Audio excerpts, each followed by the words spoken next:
ఆ! Election code కూడా వచ్చేసింది కాబట్టి అనకాపల్లిలో ఎమ్మెల్యే అండ్ అలానే ఎంపీగా ఎవరు పోటీ చేయబోతున్నారో మీకు తెలుసా? తెలుసండి. అనకాపల్లిలో అయితే 2 పార్టీల నుంచి పోటీ చేస్తున్నారు. అనకాపల్లి ఎంపీ అభ్యర్థిగా సీఎం రమేష్ గారు మరి నరేంద్ర మోడీ గారి నాయకత్వంలో పోటీ చేయడానికి సిద్ధంగా ఉన్నారు. అలాగే అనకాపల్లి అసెంబ్లీ సంబంధించి అయితే కొనతాల రామకృష్ణ గారు జనసేన నుంచి పోటీ చేయడానికి సిద్ధంగా ఉన్నారు. ఓకే. అయితే ఎంపీగా అన్నప్పుడు సీఎం రమేష్ గారు అన్నారు. సో నాన్ లోకల్ మనిషి ఆయన పేరు తెలిసింది అని అంటే మరి ఆయన గురించి ఇక్కడ జనాలకి తెలిసే ఉంటుందని నేను అనుకుంటున్నాను. ఇక్కడ మోడీ గారు మాత్రం తెలుసు జనాలకి. ఇక్కడ సీఎం రమేష్ గారు అని కాదు, సీఎం రమేష్ గారు అనేది one of the part of Modi గారి గవర్నమెంట్లో రూలింగ్ చేస్తున్నారు కాబట్టి ఆల్రెడీ మంచి పేరు ఉంది ఆయన మీద. సో ఆయనకి సెంట్రల్లోని కేంద్రంలోని మంచి సంబంధాలు ఉన్నాయి కాబట్టి ఖచ్చితంగా అందరికీ తెలుసు, అన్ని పార్టీ నాయకులు తెలుసు. గ్రాడ్యుయేట్లు కూడా మోడీ గారి స్కీమ్స్ అన్నీ కూడా డైరెక్ట్గా మనకి ప్రజల వద్దకు వెళ్ళాలంటే ఖచ్చితంగా మనకి ఇక్కడ ఎంపీ అనేది అవసరము. ఆ ఎంపీ ఉండడం వల్ల పార్లమెంట్లో ఉన్నటువంటి బిల్లులు కానీ అక్కడ నిధులు కానీ మనం తెచ్చుకొని ఇక్కడ ఏదైతే మన జిల్లాలో ఉన్న సమస్యలు ఉన్నాయి, షుగర్పేట సమస్యలు ఉన్నాయి, ఇరిగేషన్ సమస్యలు ఉన్నాయి, పోలవరం ప్రాజెక్ట్ మన లింకప్ కావాలి, ఇరిగేషన్ రిజర్వాయర్స్ అన్ని రిపేర్ చేయాలి. అలాగే మన గ్రాస్ రూట్లో అన్నీ కూడా పాడేరు ఏరియాలో ఉన్నటువంటి అన్నీ కూడా తీసుకొచ్చి వాటిని బై ప్రొడక్ట్స్ కింద అన్నీ కూడా అభివృద్ధి చేయాలి. ఇవన్నీ ఉపాధి అవకాశం కల్పించాలి, స్కిల్ డెవలప్మెంట్ చేయాలి, విశ్వకర్మ యోజన ఇవన్నీ కూడా రాబోయే కాలంలో. అలాగే ఇంటి మీద 300 యూనిట్ల వరకు ఫ్రీ అనే స్కీమ్ ఉంది. అయినా ఇంప్లిమెంట్ చేయాలంటే ఖచ్చితంగా మోడీ నాయకత్వంలో కేంద్ర ప్రభుత్వం సంబంధించినటువంటి బీజేపీ అభ్యర్థి సీఎం రమేష్ గారు అయితే పథకాలన్నీ కూడా పక్కగా అమలు అవుతాయి. దానివల్ల ఎక్కడ కమ్యూనికేషన్ లేకుండా ప్రతి పేదవాడికి ప్రతి సామాన్యుడికి కూడా అభివృద్ధి ఫలాలు అనేవి కూడా వికసిత భారత్ ఏదైతే ఉందో అది అందడానికి అవకాశం ఉంది.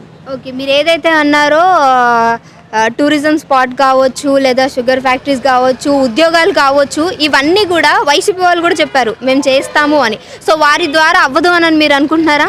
ఖచ్చితంగా ఏం చేద్దాం. గత 5 సంవత్సరాల ముందు ఆయన ఏమన్నాడంటే నేను షుగర్పేటలు రిపేర్ చేస్తాను, ఇరిగేషన్ మా నాన్నగారు ఇరిగేషన్ కూడా పూర్తిగా డెవలప్ చేస్తాను, పోలవరం తీసుకొస్తాను, అలాగే డామ్లు అన్నీ కడతాను, అనేక రకమైనటువంటి హామీలు ఇవ్వడం జరిగింది. అలాగే రోడ్లు వేస్తున్నారు. కానీ ఎక్కడ రోడ్లు లేవు, అక్కడ రోడ్లు లేని పరిస్థితి, కేంద్ర నిధులు కూడా సరిగ్గా వినియోగించలేని పరిస్థితి, షుగర్పేటలన్నీ కూడా మూత వేసిన పరిస్థితి, వాళ్ళకి రైతు కనీసం చెరికేసిన రైతుకి పేమెంట్ ఇవ్వలేని పరిస్థితిలో ఈరోజు వైసీపీ ప్రభుత్వం ఆ రకంగా పరిపాలించింది. ఎక్కడ రైతు కానీ సపోర్ట్ ప్రైస్ అనేది లేదు. మోడీ గారు నేరుగా పీఎం కిసాన్ ఇచ్చారు, కానీ ఈ రాజశేఖర రెడ్డి పేరు చెప్పుకొని వచ్చినటువంటి జగన్ ప్రభుత్వం కనీసం ఎక్కడ పెంచలేదు. ఒక 7,000 రూపాయలు ఇచ్చేసి మొత్తం అంతా నేను ఇచ్చే అబద్ధ మాటలు, తప్పుడు మాటలు ప్రచారం చేస్తే తప్ప నిజంగా రియల్గా జరగలేదు. ఉన్న బడ్జెట్ అంతా కూడా ఉచిత పథకాలు ఇస్తారు తప్ప అవసరమైన పథకాలు డెవలప్మెంట్ ఉండాలి, ప్లస్ మనకు అభివృద్ధి ఉండాలి. అభివృద్ధి అంతా మోడీ గారే సాధ్యం. కానీ ఇక్కడ డెవలప్మెంట్ లేదు, ఉచిత పథకాలు మాత్రం ఉన్నాయి. దానివల్ల మన ఎకనామిక్ అంతా లాస్ అయిపోయి యువతకు ఉపాధి లేని అవకాశాలు ఈరోజు ఈ రాష్ట్రంలో చూస్తున్నాం. కాబట్టి ఖచ్చితంగా గ్రామ స్థాయిలో అన్ని రకాల వర్గాలకు కూడా యాంటీగా ఉన్నారు. ఎంప్లాయీస్ కావచ్చు, ఉద్యోగస్తులు కావచ్చు, కార్మికులు కావచ్చు, రైతు వర్గం అన్ని వర్గాలకు కూడా ఈరోజు ఇబ్బంది పడే పరిస్థితిలో ఉంది. ముఖ్యంగా మహిళల యొక్క ఇన్కమ్ ఏదైతే ఉందో గ్రామీణ ప్రాంతం వాళ్ళ ఇన్కమ్ కూడా తగ్గిపోయింది. బ్రాందీ ఏదో ముఖ్యంగా ఈ మద్యం అనేది కూడా ప్రతి ఇంటి నుంచి కూడా ప్రతి మనిషి 300 రూపాయలు ఇచ్చి కొనుక్కునే పరిస్థితిలో వాళ్ళ ఇన్కమ్ అంతా గవర్నమెంట్ ఇండైరెక్ట్గా వాళ్ళ దగ్గర ఇన్కమ్ పట్టుకెళ్ళిపోతుంది. కొంత ఉచిత పథకం ఇచ్చినప్పటికీ కూడా నిత్యావసర వస్తువులు పెంచేయడము, అలాగే మద్యం పెంచడం వల్ల గ్రామీణ ప్రాంతంలో ఉన్నటువంటి ఉచిత పథకాలు డబ్బంతా తిరిగి గవర్నమెంట్కి ఇండైరెక్ట్గా జగన్ సొంత ఖాతాల్లోకి వెళ్ళిపోయి ఈరోజు జనాలకి ప్రజలకి నష్టం జరుగుతుంది. కాబట్టి ఈ నష్టాన్ని ప్రజలందరూ కూడా గ్రహించారు. రాబోయే కాలంలో రోజు కూడా యాంటీ పెరుగుతుంది. ఖచ్చితంగా ఈ ప్రభుత్వం మీద దించాలనే ఉద్దేశంతోనే జిల్లా ప్రజలందరూ కూడా ఆలోచన చేస్తున్నారు. రైతాంగంలో షుగర్పేట సమస్యలు కావచ్చు, ఇరిగేషన్తో బాధపడుతున్న రైతులు కావచ్చు, ఎక్కడ రిపేర్ చేయలేదు. రైతులు చాలా ఏరియాలో పంట నీరు లేక, సాగులు లేక పంట ఎండిపోయిన పరిస్థితి జిల్లాలోనే ఉంది. మరి అని చేత ఇటువంటి పరిస్థితులను కూడా ఈ ప్రభుత్వాన్ని ప్రజలు అనేది మళ్ళీ గెలిపించే పరిస్థితి లేదు. వచ్చేది ఎన్డీఏ ప్రభుత్వమే. అందుకే మోడీ గారు ఆలోచన చేసి ఇక్కడ ఉన్నటువంటి ఎన్డీఏ స్కీమ్లోకి మీరు ఎన్డీఏ ఉన్నటువంటి పొత్తులోకి రావాలనేసి ఇక్కడ ఉన్నటువంటి తెలుగుదేశం ప్రభుత్వం చంద్రబాబు నాయుడు గారిని అలాగే జనసేన పార్టీని కూడా ముగ్గురిని కలిపి ఏదైనా వచ్చే ఎన్నికల్లో మన గవర్నమెంట్ ఏర్పాటు చేసి ఎన్డీఏ ద్వారా ఈ జిల్లాని, రాష్ట్రాన్ని, దేశాన్ని అభివృద్ధి చేసే దేశం భాగంగానే సీఎం రమేష్ గారిని క్యాండిడేట్ ఎంపిక జరిగింది. ఖచ్చితంగా అన్ని వర్గాలతో ఈరోజే మీటింగ్ అయింది కాబట్టి ఖచ్చితంగా రాబోయే కాలంలో ఖచ్చితంగా మనం గెలుస్తాం. గెలుపు మందే, అందరూ తిరగలేదు. గతంలో ఉన్నటువంటి ఎంపీ గారు కానీ ఎవరు కూడా కొంతమంది చేసి తప్ప పూర్తిగా చేయలేదు. కాబట్టి అది చేయాలంటే మన బీజేపీ నుంచి సీఎం రమేష్ ఎంపీగా రావాల్సిన అవసరం ఉందనేసి ప్రజలను అడిగి వినిపిస్తుంది. ఖచ్చితంగా అక్కడ మన భారతదేశం అంతా కూడా నరేంద్ర మోడీ నాయకత్వం కాబట్టి ఖచ్చితంగా సీఎం రమేష్ గారి మీద, ప్రజల్లో ఇచ్చిన పథకాల మీద, దేశాన్ని అభివృద్ధి చేయడం వల్ల ఇదంతా ఉందనే ఉద్దేశం గ్రామీణ ప్రాంతంలో వెళ్ళింది. బీజేపీ క్యాండిడేట్ అయితే ఖచ్చితంగా కమల పువ్వుకి వెయ్యాలని మోడీ గారిని ప్రధానమంత్రి ఉద్దేశం మీద ఆ ఉద్దేశంతోనే ఇక్కడ సీఎం రమేష్ గారు లోకల్ నాన్ కాన్సెప్ట్ కాదు, ప్రభుత్వం ఎలా వస్తుంది, ప్రభుత్వం ఏ విధంగా డెవలప్ చేస్తుంది, ప్రభుత్వంలో ఉన్నటువంటి ఎంపీ గారు ఏ విధంగా చేయగలరని దాని మీదే ఆధారపడి ఉంటుంది. జనాలు ఇప్పుడు విజ్ఞతలయ్యారు. కేంద్రంలో ఉన్నటువంటి నరేంద్ర మోడీ గారికి వెళ్ళి మాట్లాడి తెచ్చే సక్త మరి సీఎం రమేష్ గారికి ఆల్రెడీ కేంద్రంతో సత్సంబంధం కాబట్టి మరింత అభివృద్ధి చేయడానికి, మరింత నిధులు తేయడానికి ఇరిగేషన్ కానీ, షుగర్పేట కానీ, లోకల్ రోడ్స్ కానీ అన్నీ కూడా మన సోలార్ ప్యానల్ కానీ కేంద్రంలో ఉన్న అన్ని పథకాలు చేయాలంటే ఖచ్చితంగా మరి సీఎం గెలుపు కావాలనే ఉద్దేశం కోరుకున్నాం తప్ప ఇక్కడ లోకల్ అయినప్పుడు కూడా అభివృద్ధి చేయకపోతే మరి గతంలో లోకల్ ఎంపీ అయ్యారు, మరి ఇప్పుడు లోకల్ ఎంపీగా వయసు పెడుతుంది. గతంలో ఉన్న ఎంపీ వల్ల ఎలాంటి అభివృద్ధి లేదంటారా? గతంలోని ఎంపీ గారు మన ఇచ్చిన మోడీ గారు ఇచ్చిన పథకాలని కొంతవరకు తీసుకొచ్చి కొన్ని సగసగలు ఆపేశారు. అవి పూర్తిగా ఫుల్ఫిల్ కాలే. అవి ఫుల్ఫిల్ కావాలంటే ఖచ్చితంగా అన్నీ చేయాలంటే రాష్ట్ర ప్రభుత్వం సహకారం ఉండాలి. కొన్ని స్కీమ్స్ మన సెంట్రల్ గవర్నమెంట్స్ ఉంటాయి, అవి పూర్తిగా రావాలంటే స్టేట్ గవర్నమెంట్ కొంత ల్యాండ్ ఇవ్వడమో, రాష్ట్ర ప్రభుత్వం కొంత షేరింగ్ అనేవి కొన్ని ఉంటాయి స్కీమ్స్. ఇవన్నీ జరగాలంటే స్టేటు సెంట్రల్ ఒకేలాగా ఉండాలి. అలా స్టేట్ సెంటర్లో గతంలో లేకపోతే వైసీపీ ఎక్కడ మోడీ గారి పేరు వస్తుందనే ఉద్దేశం మీద చాలా స్కీమ్స్ అన్నీ కూడా గతంలో ఎంపీ గారు తేలేకపోయారు, అన్ని మధ్యలో ఆగిపోయి.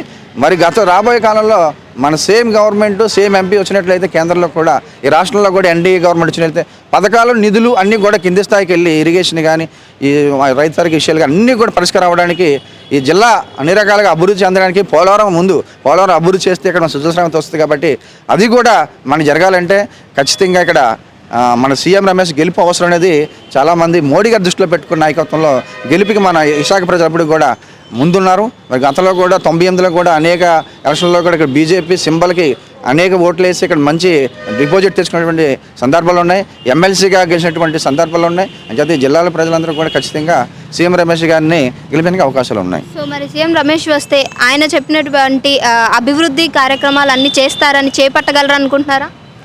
ఖచ్చితంగా చేపట్టగలరు. ఎందుకంటే ఆయన ఆల్రెడీ ఒక కార్పొరేట్ ఉన్నటువంటి వ్యవస్థలో ఉన్నారు కాబట్టి అన్ని రకాల మీద అవగాహన ఉంది.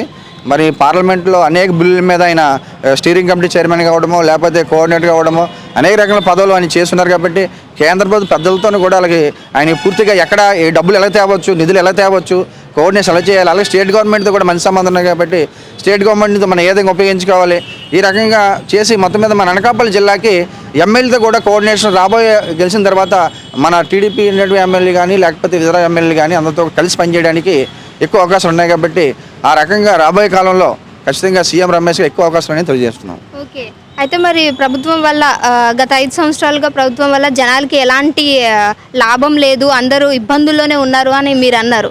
సో ఏ రకమైన ఇబ్బందులు అంటారు? ఇబ్బందులు అంటే మనకు తెలిసిందే ఉంది. మన ఎకనామిక్ సోర్స్ అంటే ప్రతి ఒక్క సామాన్యుడికి ఇన్కమ్ పెరగాలి, వ్యవసాయం పెరగాలి. ఈ జిల్లాలో రూరల్ జిల్లా ఎక్కువ మనకున్నది 4 షుగర్ ఫ్యాక్టరీలు కూడా వ్యవసాయం ఆధారిత పరిశ్రమలు. అంటే ఇంచుమించు మనకి 1,00,000 కుటుంబాలు ఈ యొక్క 4 షుగర్ ఫ్యాక్టరీల మీద ఆధారపడి గత 20-30 సంవత్సరాలు పెట్టి చక్కగా నడుస్తున్నటువంటి వ్యవస్థ ఉంది. అలాగే ఒక్కొక్క ఫ్యాక్టరీ నుంచి కార్మికులు కూడా 10,000 మంది, 4 ఫ్యాక్టరీలకి 10,000 మంది కార్మికులు ఇండైరెక్ట్గా ఉపాధి కలిగేది. అంటే ఇక్కడ షుగర్ ఫ్యాక్టరీ అనేది లాభం అనేది కాకుండా ఎంతమంది బతుకుతున్నారు కాబట్టి వాటిని మళ్ళీ తిరిగి రీఓపెనింగ్ చేయాలి, మోడరేషన్ చేయాలని ఎప్పటి నుంచో రైతు వర్గాలన్నీ కూడా కోరుతున్నప్పుడు కూడా ఆ హామీని రాష్ట్ర ప్రభుత్వం కావచ్చు సరిగ్గా అమలుపరచలేదు. ఇప్పుడు మన కేంద్ర ప్రభుత్వం ఆధ్వర్యంలో మనం ఇక్కడ నరేంద్ర మోడీ నాయకత్వంలో బీజేపీ ఎంపీ అభ్యర్థి గెలిచినట్లయితే ఈ నిధులన్నీ తెచ్చుకొని ఈ ఫ్యాక్టరీస్ని కూడా ఎలాగైతే బెంగళూరులో కానీ మహారాష్ట్రలో కానీ ఎలాగైతే గుజరాత్లో అభివృద్ధి చేసి ఆ ఫ్యాక్టరీలు బై ప్రొడక్ట్స్ ద్వారా అభివృద్ధి చేసి ఏ విధంగా లాభాలు తీసుకొస్తున్నారో అటువంటి లాభాల్లో తీసుకురావాలంటే ఖచ్చితంగా నాయకత్వం అనేది కేంద్ర ప్రభుత్వ నాయకత్వం నరేంద్ర మోడీ నాయకత్వం ఇక్కడ ఎంపీ గారు అనేది ఉంటే ఖచ్చితంగా ఈ సమస్యలన్నీ పరిష్కరించడానికి నిధులు రావడానికి కూడా అవకాశం ఉంటుందనేసి ఆ రకంగా షుగర్పేట అభివృద్ధి ఇరిగేషన్ కూడా మనకి కోనం రిజర్వేర్ లాగా 4 రిజర్వేర్ ద్వారా సుమారుగా లక్షలాది ఎకరాలు సాగు అవుతుంది. వాటి రిపేర్స్ ఉన్నాయి, అలాగే వాటిని కన్స్ట్రక్షన్ చేయాలి. ఈ 5 సంవత్సరాలు బట్టి ఎక్కడ ఒక కన్స్ట్రక్షన్ లేదు, నీరంతా వృధాగా సముద్రంలో పోతుంది. మరి ఎన్ని పరిష్కరించినప్పుడు అయితే కావాలంటే 5 సంవత్సరాలు ఏం జరగదు. ₹1 కూడా ఇరిగేషన్కి రాష్ట్ర ప్రభుత్వం రైతు సంఘం చెప్పి ₹1 కూడా ఇవ్వలేదు. దానివల్ల ఇరిగేషన్ అంతా కూడా దెబ్బతున్నది. ఎక్కడ కూడా నీరు అనేది పంటకి చివరికి వెళ్ళలేదు. ఏదో వర్షాలు పడితే పంటడం తప్ప పల్ల ప్రాంతాల్లో పండడం తప్ప మెరక ప్రాంతాల్లో ఇరిగేషన్తో నీరు అనేది వెళ్ళలేదు. పంట చాలా లాస్ అయిపోయారు కాబట్టి రైతు మరి రాబోయే కాలంలో ఈ 5 సంవత్సరాలు జరగలేదు, రాబోయే కాలంలో సరే ఖచ్చితంగా జరుగుతుంది, ఇరిగేషన్ డెవలప్ అవుతుంది అనేసి మనం ఖచ్చితంగా నమ్మడానికి ప్రజలు ముందుకున్నారు. రాబోయే కాలంలో ఖచ్చితంగా ఈ ఎన్డీఏ ప్రభుత్వానికి సీఎం రమేష్ గారికి గెలిపించే అవకాశాలు ఎక్కువగా ఉన్నాయి.